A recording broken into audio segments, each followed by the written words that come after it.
सुप्रभात बच्चों। नमक का दौरा कहानी आपने पढ़ ली है। उसका अंतिम प्रश्न जो है वो आपको मैंने होमवर्क के लिए दिया था, तो होमवर्क में उसको कर लेंगे। अब अगला पार्ट आपका शुरू होता है और इसमें पहले आज के इस वीडियो में हम केवल जीवन परिचय की बात करेंगे। तो ये जो पार्ट है कृष्णा सोबती के, कृष्णा सोबती हिंदी की जानी मानी साहित्यकार मानी जाती हैं। तो सबसे पहले हम उनका जो पार्ट है मियां नसरुद्दीन, उस पर आने से पहले कृष्णा सोबती के जीवन परिचय पे थोड़ा सा प्रकाश इस वीडियो के माध्यम से डाल लेते हैं।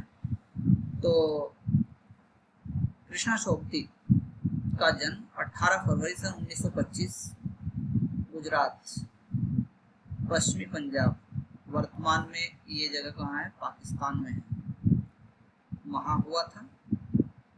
और इनकी जो प्रमुख रचनाएं हैं, इनके द्वारा लिखित पुस्तकें हैं, उनमें जिंदगी नामा, दिलो दानिश, ए लड़की, समय सरगम, ये तो हैं उनके उपन्यास।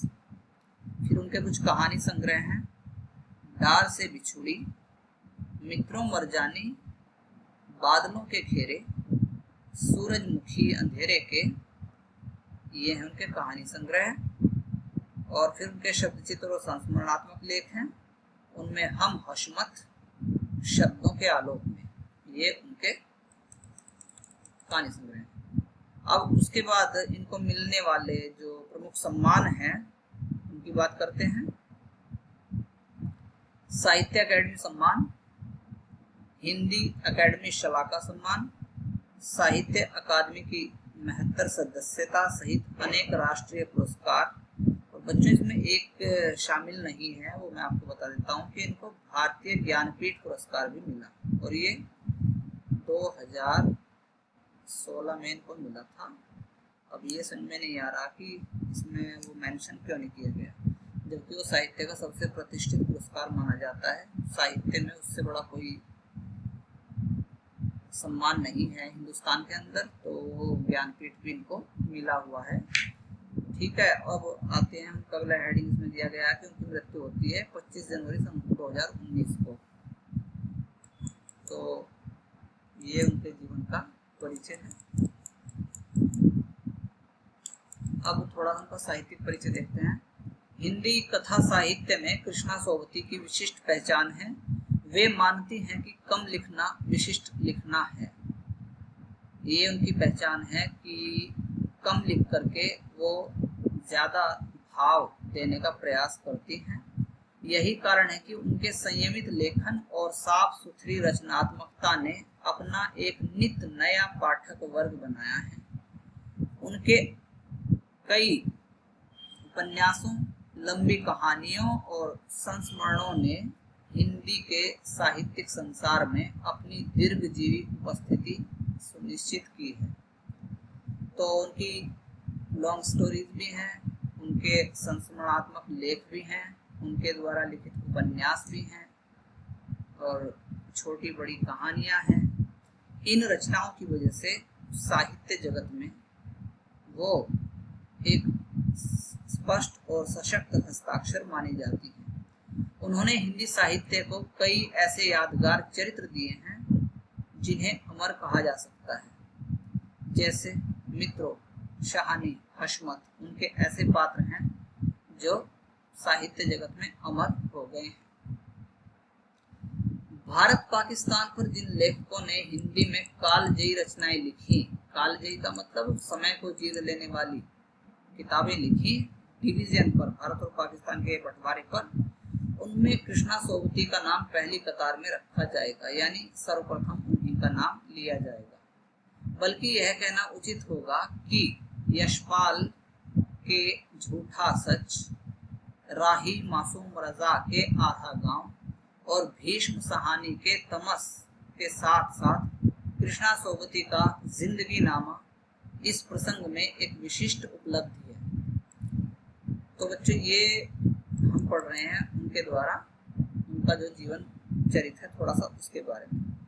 संस्मरण के क्षेत्र में हम हशमत शीर्षक से उनकी एक रचना है जिसका बहुत ही विशिष्ट स्थान संस्मरण के रूप में है। जिसमें अपने ही एक दूसरे व्यक्तित्व के रूप में उन्होंने हशमत नामक चरित्र का सृजन कर एक अद्भुत प्रयोग का उदाहरण प्रस्तुत किया है। कृष्णा जी के भाषिक प्रयोग में भी विविधता है। उन्होंने हिंदी की कथा भाषा को एक विलक्षण ताजगी दी है। संस्कृत निष्ठ तत्समता, उर्दू का बांकपन, पंजाबी की जिंदा दिली, ये सब एक साथ उनकी रचनाओं में मौजूद होते हैं।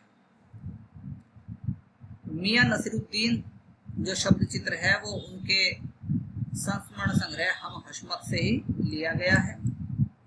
इसमें खानदानी नानबाई मियां नसीरुद्दीन के व्यक्तित्व, उनकी रुचियों और उनके स्वभाव का शब्द चित्र खींचा गया है। मियां नसीरुद्दीन अपने मसीहाई अंदाज से रोटी पकाने की कला और उसमें अपने खानदानी महारत को बताते हैं।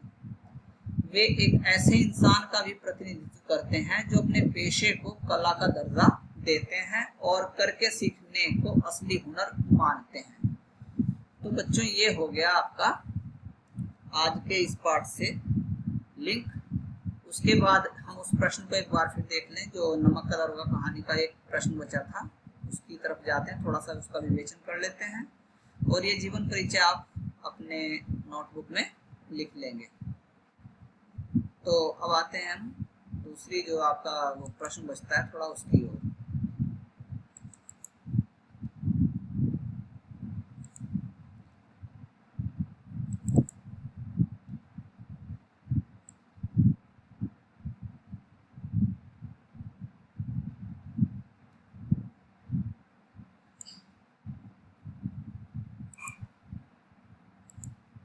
तो ये प्रश्न वो था, कहानी के अंत में अलोपीदीन के वंशीधर को मैनेजर नियुक्त करने के पीछे क्या कारण हो सकते हैं? तर्क सहित उत्तर दीजिए। आप इस कहानी का अंत किस प्रकार करते हैं?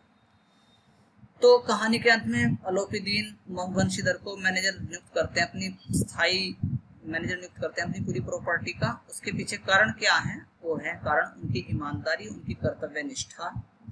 जिस ईमानदारी और कर्तव्य निष्ठा का पालन करते हुए उन्होंने कवि पंडित अलोपीदीन को गिरफ्तार किया था, उनको कोर्ट तक खींच के लेके गए थे, उनके उसी गुण से प्रभावित होकर के अलोपीदीन सोचने लगते हैं कि ये आदमी इतना ईमानदार है, 40,000 के लालच में भी इसने अपना ईमान नहीं खोया। अगर ऐसा आदमी मेरे बिजनेस में मेरा मैनेजर बन जाए तो मुझे तो किसी तरह की कोई कमी या हानि हो ही नहीं सकती, मुझे हानि क्यों होने देगा एक ऐसा ईमानदार आदमी। तो इसलिए उसके इन गुणों से प्रभावित होकर के ही वो उसको अपना मैनेजर नियुक्त करते हैं और इस कहानी का बहुत ही सुखद समापन हो जाता है।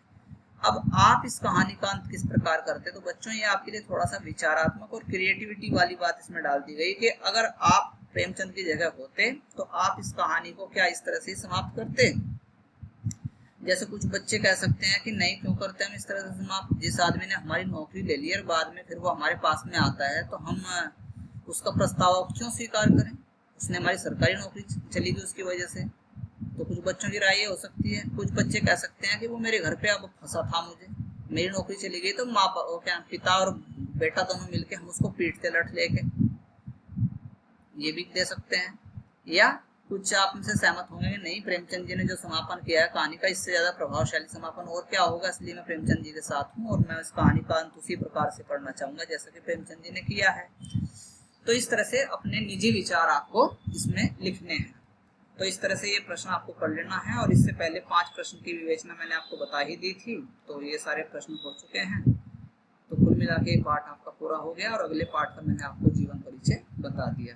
तो ठीक है बच्चों, आज के वीडियो में इतना ही। कल से आप उनकी कहानी, उनका जो संस्मरण है मियां नसीरुद्दीन, उसको हम कल से पढ़ेंगे। धन्यवाद।